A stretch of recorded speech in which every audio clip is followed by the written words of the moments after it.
नमस्कार विद्यार्थी मित्रांनो, आज आपण GNM थर्ड इयरमधील गायनेकॉलॉजी या विषयामधील अँटीपार्टम हिमोरेज याबद्दल क्लास घेणार आहोत. अँटीपार्टम हिमोरेज यालाच मराठीमध्ये प्रसवपूर्व रक्तस्राव असे म्हणतात. तर सर्वप्रथम आपण याची डेफिनेशन पाहूया.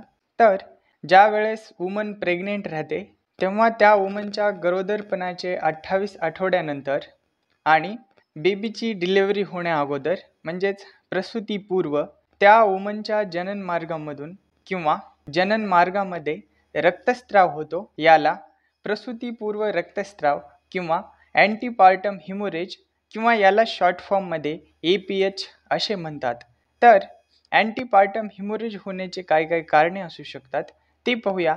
तर यामध्ये प्रसवपूर्व रक्तस्रावाची कारणे अनेक असली तरी महत्त्वाचे कारणे या ठिकाणी आपण पाहणार आहोत. सर्वप्रथम आहे प्लासेंटा सुटल्यामुळे होणारे रक्तस्राव. तर प्लासेंटा सुटल्यामुळे होणाऱ्या रक्तस्रावामध्ये याचे दोन कारणे आहेत. सर्वप्रथम आहे प्लासेंटा प्रिव्हिया आणि द्वितीय प्रकार आहे ॲक्सिडेंटल हिमोरेज किंवा यालाच ॲब्रोप्शिओ प्लासेंटा असे सुद्धा म्हटले जाते. याचसोबत प्लासेंटा न सुटता देखील होणाऱ्या रक्तस्रावाची कारणे आहेत, ज्यामध्ये स्थानिक कारणे म्हणजेच लोकल कॉजेस हे सर्वायकल पॉलिप्स आहे आणि कार्सिनोमा ऑफ द सर्व्हिक्स तसेच जनन मार्गातील व्हेरिकोज व्हेन्स इत्यादी कारणे आहेत. याचसोबत अँटीपार्टम हिमोरेज होण्याच्या इतर कारणांमध्ये वरील दोन्हीपैकी कोणतेही कारण नसताना देखील प्रसवपूर्व रक्तस्राव होतो, त्याला इडिओपॅथिक असे म्हटले जाते. तर अँटीपार्टम हिमोरेज याचे प्रकार किती आहेत ते पाहूया. यामध्ये अँटीपार्टम हिमोरेजचे मुख्य दोन प्रकार पडलेले आहेत. यामध्ये सर्वप्रथम प्रकार हा प्लासेंटा प्रिव्हिया आहे आणि द्वितीय प्रकार हा ॲब्रोप्शिओ प्लासेंटा आहे. तर सर्वप्रथम प्लासेंटा प्रिव्हिया काय आहे हे पाहूया. तर प्लासेंटा प्रिव्हिया म्हणजेच गर्भाशयाच्या खालच्या भागामध्ये प्लासेंटा तयार झाल्यामुळे तो अकाली सुटतो आणि प्रसवपूर्व रक्तस्राव होतो, म्हणजेच डिलिव्हरी होण्या अगोदर रक्तस्राव होतो. त्याला अटळ रक्तस्राव किंवा अनअवॉइडेबल हेमरेज असे म्हणतात किंवा यालाच प्लासेंटा प्रिव्हिया असे म्हटले जाते आणि ही याची डेफिनेशन सुद्धा आहे. तर प्लासेंटा प्रिव्हिया होण्याचे काय काय कारणे आहेत ते पाहूया. तर प्लासेंटा प्रिव्हियाचे निश्चित कारण कळलेले नाही तरी देखील खालील कारणे असू शकतात. यामध्ये सर्वप्रथम कॉज आहे गर्भाशयाच्या दीर्घकालीन दाहामुळे किंवा फंडसच्या जंतुसंसर्गामुळे. गर्भाशयाचा फंडस हा भाग अनहेल्दी होतो म्हणजेच निरोगी नसतो, त्यामुळे प्लासेंटा गर्भाशयाच्या खाल्ल्या भागामध्ये तयार होतो. तसेच प्लासेंटा प्रिव्हियाचे द्वितीय कॉज आहे फलित झालेले बीज म्हणजेच फर्टिलाइज झालेले ओव्हम जेव्हा रुजण्यासाठी म्हणजेच इम्प्लांट होण्यासाठी गर्भाशयामध्ये येते तेव्हा ते जर बीजवाहिनीमधून सरळ खाली पडले तर त्याच ठिकाणी रुजते आणि त्यामुळे गर्भाशयाच्या खाल्ल्या भागामध्ये प्लासेंटा तयार होतो. यालाच ड्रॉपिंग डाऊन थेअरी असे सुद्धा म्हटले जाते. यासोबत प्लासेंटा प्रिव्हियाचे तृतीय कॉज हे प्लासेंटा खूप मोठा असल्यास तो गर्भाशयाच्या खालीलपर्यंत पसरतो, यामुळे सुद्धा प्लासेंटा प्रिव्हिया होऊ शकतो. याचसोबत वरचेवर आणि अनेक वेळा जर एखाद्या महिलेला गर्भधारणा झाली असेल यामुळे सुद्धा प्लासेंटा प्रिव्हिया होण्याची शक्यता असते.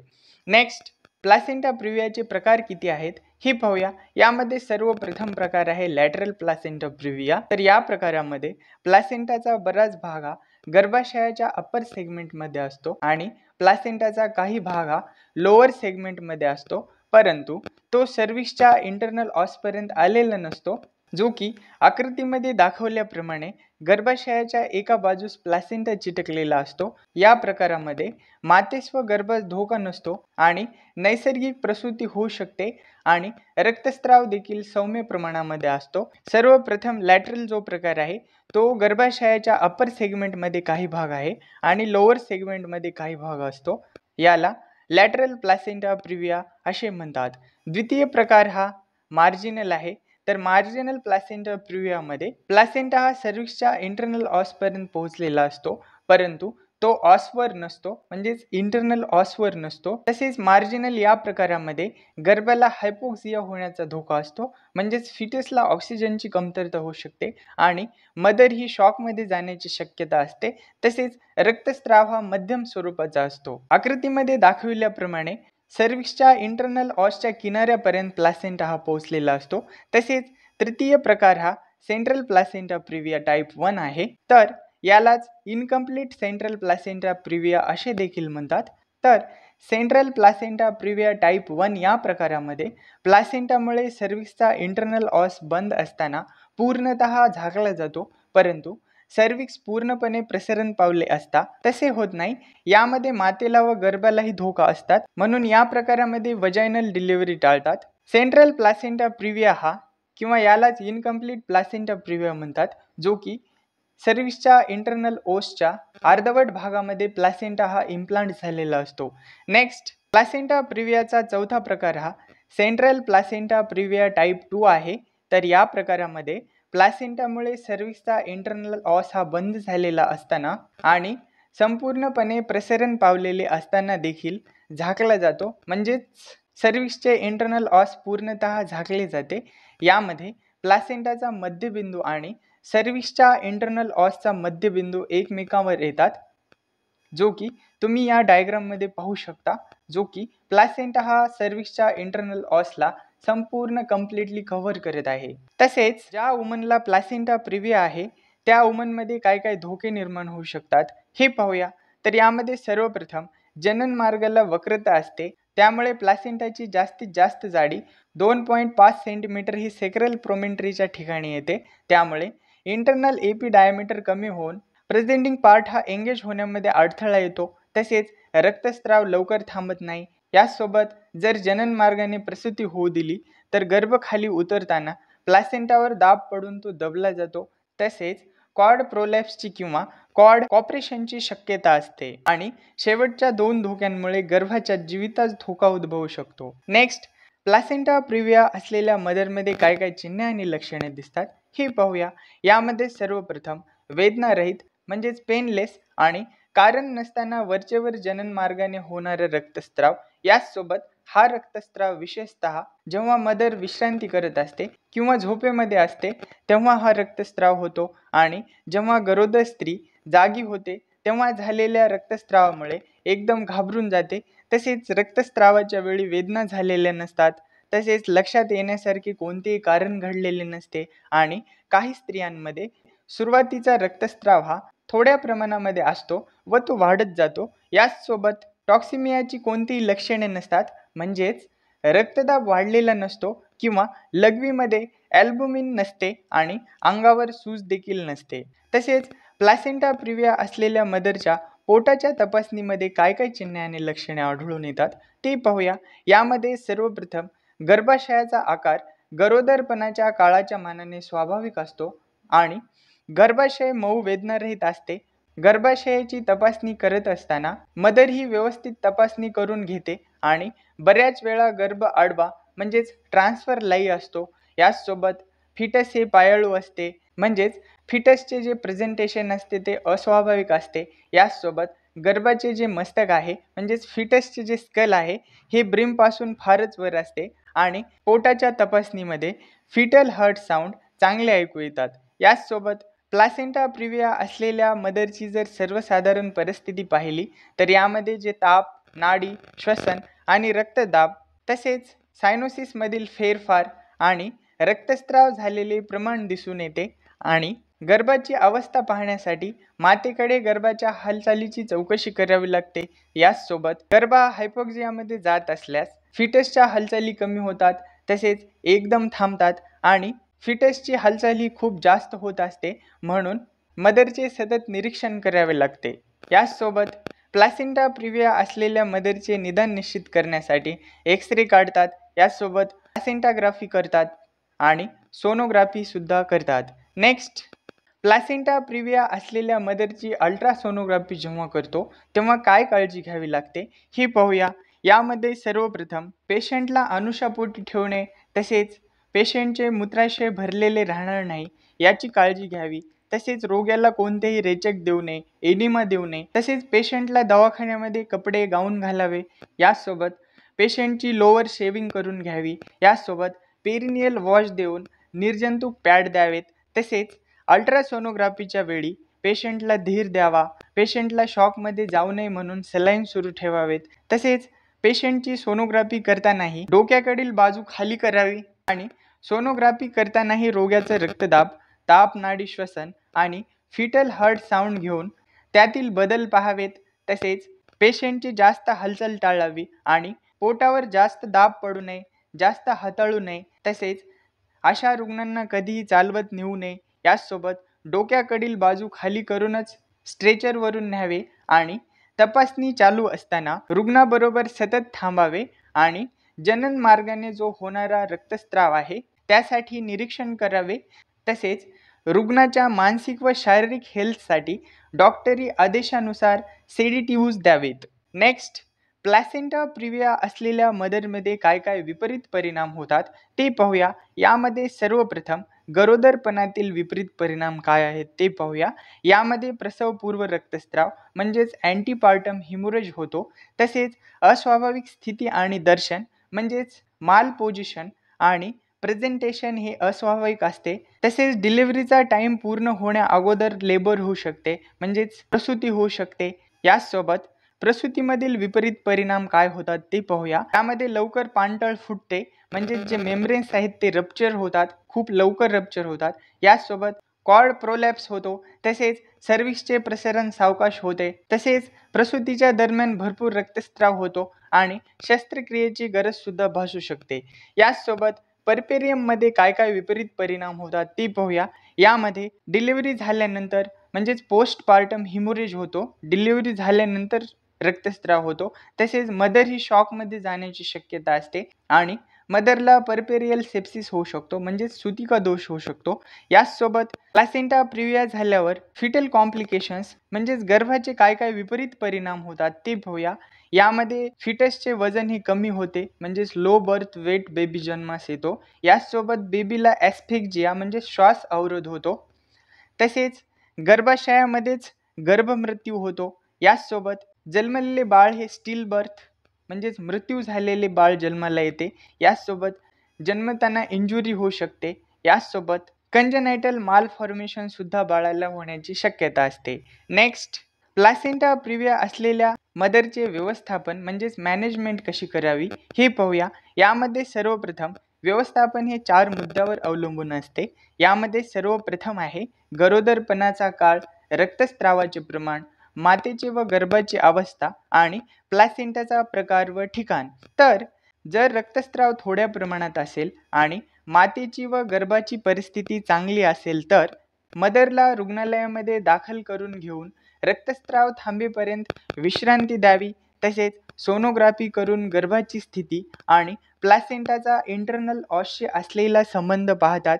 तसेच गर्भाची वाढ पूर्ण झालेली असून खूपच रक्तस्राव होत असल्यास सिझेरियन सेक्शनचा निर्णय घेतात आणि त्याचप्रमाणे तयारी करून शस्त्रक्रियेपूर्वी व शस्त्रक्रियेपश्चात काळजी घ्यावी. याचसोबत लॅटरल व मार्जिनल प्लॅसेंटा प्रिव्हियामध्ये वजायनल डिलिव्हरी करतात तरीसुद्धा या ठिकाणी पोस्टपार्टम हेमोरेजची शक्यता असते, कारण प्लॅसेंटा हा लोअर सेगमेंटमध्ये तयार झालेला असतो व त्या ठिकाणी लिव्हिंग लिगेचर्स नसतात. तसेच प्लॅसेंटा प्रिव्हिया असलेल्या मदरची कोणत्याही परिस्थितीमध्ये पर वजायनल एक्झामिनेशन करत नाहीत. यामध्ये ताबडतोबीने मदरला दवाखान्यामध्ये दाखल करतात. तसेच दवाखान्यात दाखल केल्याबरोबर उबदार बिछाण्यामध्ये ठेवतात आणि पायाकडील बाजू उंच करतात. तसेच कितपत रक्तस्राव झालेला आहे हे पाहतात. याचसोबत तातडीने ताप, नाडी, श्वसन या गोष्टी दर अर्ध्या तासाने पाहून नोंद ठेवावी. तसेच दर 2 तासाने रक्तदाब पाहून नोंद ठेवावी. याचसोबत प्रत्येकी 1 तासाने फिटल हार्ट साऊंड ऐकून त्याची नोंद ठेवावी. तसेच तातडीने रक्त तपासणीसाठी घेऊन ग्रुपिंग किंवा क्रॉस मॅचिंग करून रक्ताची जुळणी करावी. लगेच 5% डेक्स्ट्रॉइज निलेतून सलाईन द्यावे. याचसोबत हळुवारपणे पोटाची तपासणी करावी. तसेच जनन मार्गाने रक्तस्राव होतो का याचे निरीक्षण करावे. रक्ताने भिजलेले सर्व कपडे व पॅड्स रक्तस्रावाचे प्रमाण पाहण्यासाठी किडनी ट्रेमध्ये झाकून ठेवावे. तसेच इंजेक्शन डायझिफाम हे 10 मिलीग्रॅम इंट्रामस्क्युलर द्यावे. तसेच रोग्याची जनरल कंडिशन आणि गरोदरपणाचा काळ किंवा होणाऱ्या रक्तस्रावाचे प्रमाण व प्लॅसेंटा प्रिव्हियाचे प्रकार हे सर्व गोष्टी पाहून रुग्णाला सिझेरियन सेक्शनसाठी घ्यावयाचे आहे का हा निर्णय डॉक्टर घेतात. तसेच रोग्याला व नातेवाईकांना धीर देऊन रुग्णाची ऑपरेशनसाठी तयारी करून शस्त्रक्रियेपूर्वी आणि शस्त्रक्रियेच्या नंतरही काळजी घ्यावी. नेक्स्ट, ॲब्रुप्शिया प्लासेंटा काय आहे हे पाहूया. यामध्ये सर्वप्रथम आहे याची डेफिनेशन. तर ॲब्रुप्शिया प्लासेंटा यामध्ये स्वाभाविक ठिकाणी असलेला जो प्लासेंटा आहे तो अकाली सुटल्यामुळे म्हणजेच प्रीमॅच्युअर सेपरेशन झाल्यामुळे प्रसवपूर्व म्हणजेच बेबीची डिलिव्हरी होण्याच्या अगोदर रक्तस्राव होतो. याला आकस्मिक रक्तस्राव किंवा ॲब्रुप्शियो प्लासेंटा असे म्हणतात. तर ॲब्रुप्शियो प्लासेंटाची काय काय कारणे आहेत ते पाहूया. तर यामध्ये निश्चित कारण अजूनही समजून आलेले नाही, परंतु काही अंदाज लावले जातात, ज्यामध्ये टॉक्सिमिया ऑफ प्रेग्नेन्सी बरोबर काही वेळेस ही अवस्था आढळून येते. यामध्ये ट्रोमा असल्यामुळे ॲब्रुप्शियो प्लासेंटा होऊ शकतो. तसेच गरोदरबाई एकदम पोटावर पडल्यावर किंवा पोटावर जोराचा मार लागल्यावर, तसेच गरोदरबाई गर्दीमध्ये चेंगरली गेल्यास त्यामुळे गर्भाला इजा होऊ शकते, त्यामुळे प्लासेंटा बाहेर येऊ शकतो. याचसोबत एक्सटर्नल व्हर्षणच्या वेळी ही गर्भाशयाला इजा झाल्यास ॲब्रुप्शियो प्लासेंटा होऊ शकतो. तसेच गर्भाशय हा अचानकपणे किंवा जोराने आकुंचन पावल्यास ही अवस्था उद्भवू शकते. तसेच जुळ्या गर्भधारणेमध्ये म्हणजेच ट्विन्समध्ये प्रसूती समय एक बाळ बाहेर आल्याबरोबर तसेच अतिगर्भोदकामध्ये अचानकपणे गर्भोदक बाहेर गेल्यास ही अवस्था आढळून येते. तसेच आखूडनाळ असल्यावर सुद्धा ॲब्रुप्शिया प्लासेंटा होऊ शकतो. याचसोबत सुपाईन हायपरटेन्सिव्ह सिंड्रोम असल्यावर सुद्धा होऊ शकते. तसेच फॉलिक ॲसिडची कमतरता असल्यामुळे किंवा मल्टीपॅरा असलेल्या मदरमध्ये किंवा गर्भाशयाला दाह झाल्यास किंवा गर्भाशय एकदम पिळवटला गेला असेल तर, याचसोबत अतिशारीरिक श्रम करत असलेल्या मदरमध्ये हा ॲब्रुप्शिया प्लासेंटा होऊ शकतो. तसेच खूप जास्त मानसिक ताण घेतल्यामुळे सुद्धा ॲब्रुप्शियो प्लासेंटा होण्याची शक्यता असते. तर ॲब्रुप्शियो प्लासेंटाचे प्रकार किती आहेत ते पाहूया. तर यामध्ये 3 प्रकार पडलेले आहेत, ज्यामध्ये दिसणारा रक्तस्राव, न दिसणारा रक्तस्राव आणि मिश्रित स्वरूपाचा रक्तस्राव हे 3 प्रकार पडलेले आहेत. तर सर्वप्रथम दिसणारा रक्तस्राव काय आहे हे पाहूया. तर या प्रकारामध्ये प्लासेंटा सुटल्यामुळे जो रक्तस्राव होतो तो मेम्ब्रेन्स आणि डेसिडुआ यामधून खाली येतो आणि जनन मार्गाने बाहेर येतो व तो दिसतो, म्हणून याला दिसणारा रक्तस्राव किंवा रिव्हील्ड असे सुद्धा म्हटले जाते. आणि बहुतांशी आपल्याला हाच प्रकार खूप जास्त प्रमाणात पाहायला भेटतो. तर ॲब्रुप्शियो प्लासेंटाचा दुसरा प्रकार हा न दिसणारा रक्तस्राव म्हणजेच कन्सील्ड हा आहे. तर या प्रकारामध्ये प्लासेंटा सुटल्यामुळे म्हणजे सेपरेशन झाल्यामुळे रक्तस्राव होतो आणि झालेला रक्तस्राव हा प्लासेंटाच्या मागे साठून राहतो किंवा मेम्ब्रेन्स आणि डेसिडुआ यामध्येच अडकून राहतो. त्यामुळे तो आपल्याला दिसून येत नाही किंवा जनन मार्गाने बाहेर येत नाही व दिसतही नाही.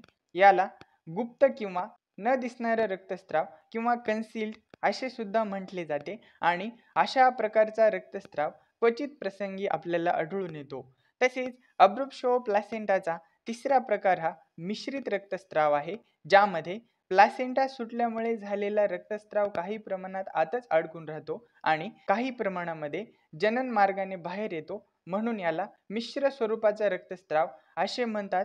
आणि मिश्र रक्तस्राव हा प्रकार आपल्याला नेहमी आढळून येतो. नेक्स्ट, दिसणारा रक्तस्राव व मिश्र रक्तस्राव यामधील काय फरक आहे हे पाहूया. तर यामध्ये चिन्ह आणि लक्षणांमध्ये दिसणाऱ्या रक्तस्रावामध्ये ताप म्हणजेच टेम्परेचर हे रक्तस्रावावर अवलंबून असते आणि मिक्स्ड टाईप यामध्ये स्वाभाविकतापेक्षा कमी असते. तसेच पल्स रेट हा दिसणाऱ्या रक्तस्रावामध्ये रक्तस्रावावर अवलंबून असते आणि मिश्रित स्वरूपाच्या रक्तस्रावामध्ये पल्स रेट हे जलद गतीने धावत असते. तसेच रेस्पायरेशन हे दिसणाऱ्या रक्तस्रावामध्ये रक्तस्रावावर अवलंबून असते, परंतु मिश्रित रक्तस्रावामध्ये उथळ रेस्पायरेशन असते. तसेच ब्लड प्रेशर हे दिसणाऱ्या रक्तस्रावामध्ये रक्तस्रावावर अवलंबून असते आणि मिश्रित स्वरूपाच्या रक्तस्रावामध्ये ब्लड प्रेशर हे स्वाभाविकतापेक्षा कमी असते. तसेच रक्तस्राव हा दिसणाऱ्या रक्तस्रावामध्ये रक्तस्राव बाहेर दिसतो त्यामुळे किती झालेला आहे ते कळते, परंतु मिक्स्ड स्वरूपाच्या रक्तस्रावामध्ये रक्तस्राव हा किती झालेला आहे ते कळून येत नाही. तसेच ॲब्डॉमिनल पेन हा दिसणाऱ्या रक्तस्रावामध्ये प्लासेंटाच्या ठिकाणीच फक्त दुखते आणि मिश्रित स्वरूपाच्या रक्तस्रावामध्ये ॲब्डॉमिनल पेन हा संपूर्ण पोटामध्ये असतो. तसेच जो मदरला होणारा टेंडरनेस आहे तो दिसणाऱ्या रक्तस्रावामध्ये फक्त प्लॅसेंटाच्या ठिकाणी टेंडरनेस असतो, परंतु मिश्रित रक्तस्राव या प्रकारामध्ये टेंडरनेस हा संपूर्ण पोटालाच टेंडरनेस असतो, त्यामुळे रोगी हा पोटाला हात लावू देत नाही. तसेच दिसणाऱ्या रक्तस्रावामध्ये शॉकची कंडिशन हे रुग्णाला शॉकमध्ये घेऊन जाऊ शकते आणि मिश्र स्वरूपाच्या रक्तस्रावामध्ये शॉकच्या स्थितीचे चिन्हे आणि लक्षणे दिसतात. तसेच फंडस हा दिसणाऱ्या रक्तस्रावामध्ये स्वाभाविक असतो आणि मिश्र स्वरूपाच्या रक्तस्रावामध्ये फुगीर, घट्ट आणि तटरलेला असतो. तसेच दिसणाऱ्या रक्तस्रावामध्ये फिटल हार्ट साऊंड हे चांगले ऐकू येतात आणि मिश्रित स्वरूपाच्या रक्तस्रावामध्ये फिटल हार्ट साऊंड ऐकू येत नाहीत. तसेच दिसणाऱ्या रक्तस्रावामध्ये युरिनचे प्रमाण हे स्वाभाविक असते आणि मिश्र स्वरूपाच्या रक्तस्रावामध्ये युरिनचे प्रमाण हे स्वाभाविकतेपेक्षा कमी होऊन रोगी शॉकमध्ये गेलेला असतो. तसेच दिसणाऱ्या रक्तस्रावामध्ये ॲब्डॉमिनल पॅल्पेशन केल्यावर रोग्याच्या पोटाची तपासणी करता येते, परंतु मिश्रित स्वरूपाच्या रक्तस्रावामध्ये ॲब्डॉमिनल पॅल्पेशन हे टेंडरनेसमुळे पोटाची तपासणी करताच येत नाही. तसेच दिसणाऱ्या रक्तस्रावाचे परीक्षण केले असता गर्भाचे अवयव हाताला चांगले लागतात आणि मिश्रित स्वरूपाच्या रक्तस्रावामध्ये परीक्षण केले असता गर्भाचे अवयव हाताला सहजासहजी लागत नाहीत. तसेच दिसणाऱ्या रक्तस्रावामध्ये पोटाचा आकार हा गरोदरपणाच्या काळाच्या मानाने स्वाभाविक असतो, परंतु मिश्रित स्वरूपाच्या रक्तस्रावामध्ये पोटाचा आकार हा गरोदरपणाच्या काळाच्या मानाने आकार हा मोठा असतो. हा आकार रक्तस्रावामुळे वाढलेला दिसून येतो. नेक्स्ट, अब्रुप्शिओ प्लासेंटा असलेल्या मदरमध्ये काय काय चिन्हे आणि लक्षणे दिसतात ते पाहूया. तर यामध्ये चिन्हे लक्षणे ही किती प्रमाणात रक्तस्राव होतो त्यावर अवलंबून असतात. यामध्ये सर्वप्रथम पोट हे अस्वस्थ असते. तसेच जनन मार्गाने रक्तस्राव झाल्यानंतर ओटी पोटामध्ये दुखते आणि मिश्र स्वरूपामध्ये मात्र अचानक आणि असह्य अशा वेदना ओटीपोटामध्ये होतात आणि नंतर थोडासा रक्तस्राव होतो. तसेच गडद रंगाचे सतत अंगावर जाते आणि मिश्र प्रकारामध्ये थोडेसे अंगावर जाते किंवा डाग पडतो. याचसोबत अब्रुप्शिओ प्लासेंटा असलेल्या मदरची सर्वसाधारण स्थिती, ज्यामध्ये ताप, नाडी, श्वसन आणि रक्तदाब, फिकेपणा ही सर्व रक्तस्रावाच्या प्रमाणावर अवलंबून असते आणि मिश्र प्रकारात बाहेर दिसणारा रक्तस्राव जरी कमी असला तरी आतल्या आत झालेला रक्तस्राव दिसत नाही, त्यामुळे पेशंटवर शॉकची चिन्हे आणि लक्षणे दिसतात. तसेच विषदशेची चिन्हे आणि लक्षणे असतील किंवा असणारेही नाहीत आणि मिश्र प्रकारामध्ये मात्र ती आढळतातच. तसेच गर्भाशयाचे आकारमान दिसणाऱ्या रक्तस्रावामध्ये गरोदरपणाच्या काळाच्या मानाने स्वाभाविक असेल आणि मिश्र प्रकारात गर्भाशयाचा आकार अस्वाभाविक मोठा असतो. तसेच गर्भाशय दिसणाऱ्या रक्तस्रावामध्ये स्वाभाविक लागते आणि प्लासेंटाच्या ठिकाणी तेवढेच टेंडरनेस असते, परंतु मिश्र प्रकारामध्ये गर्भाशय हा तटरलेले, घट्ट, फुगीर लागते. तसेच मदरच्या पोटाला हात लावल्यावर ते हात लावू देत नाहीत. याचसोबत गर्भाचे अवयव दिसणाऱ्या रक्तस्रावामध्ये सहजासहजी हाताला लागतात, परंतु मिश्र प्रकारामध्ये ते सहजासहजी हाताला लागत नाहीत. याचसोबत फिटल हार्ट साऊंड हा दिसणाऱ्या रक्तस्रावामध्ये स्वाभाविक, तर मिश्रित प्रकारामध्ये ते ऐकू येतच नाहीत. तसेच युरिनचे प्रमाण दिसणाऱ्या रक्तस्रावामध्ये स्वाभाविक असते आणि मिश्रित प्रकारच्या रक्तस्रावामध्ये कमी प्रमाणामध्ये युरिनेशन होते. तसेच रक्तातील हिमोग्लोबिनचे प्रमाण दिसणाऱ्या रक्तस्रावामध्ये स्वाभाविक असते आणि मिश्रित स्वरूपाच्या प्रकारामध्ये हिमोग्लोबिनचे प्रमाण कमी झालेले असते. तसेच मिश्र प्रकारामध्ये रक्ताचे ब्लिडिंग व क्लॉटिंग टाइम वाढलेले असते आणि प्लेटलेट काउंट कमी होतो आणि रक्तातील फायब्रोनोजेन लेवल कमी होते. तसेच दिसणाऱ्या रक्तस्रावामध्ये सर्व रिपोर्ट स्वाभाविक असतात आणि युरिनची तपासणी दिसणाऱ्या रक्तस्रावामध्ये अल्बुमिन असेल किंवा नसू सुद्धा शकते, तरी मिश्र प्रकारामध्ये असतेच आणि शॉकची चिन्हे आणि लक्षणे दिसणाऱ्या रक्तस्रावामध्ये खूप रक्तस्राव झालेल्या दिसतात आणि मिश्र प्रकारामध्ये शॉकची चिन्हे आणि लक्षणे दिसतातच. नेक्स्ट, अब्रुप्शिया प्लासेंटा असलेल्या मदरचे व्यवस्थापन म्हणजेच मॅनेजमेंट कशी करावी हे पाहूया.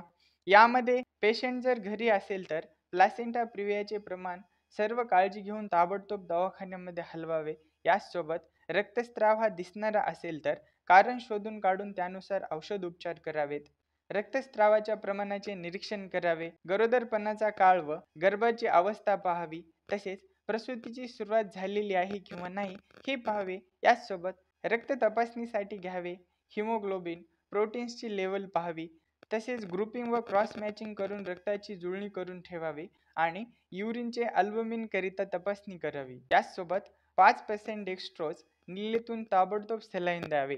तसेच प्रसव वेदना सुरू असतील तर प्रसूतीमध्ये प्रगती व्हावी म्हणून हळुवारपणे मेम्ब्रेन्स रप्चर करावेत, त्यामुळे प्रसूतीमध्ये प्रगती होते. यासोबत गर्भाशयाची आकुंचन शक्ती वाढते.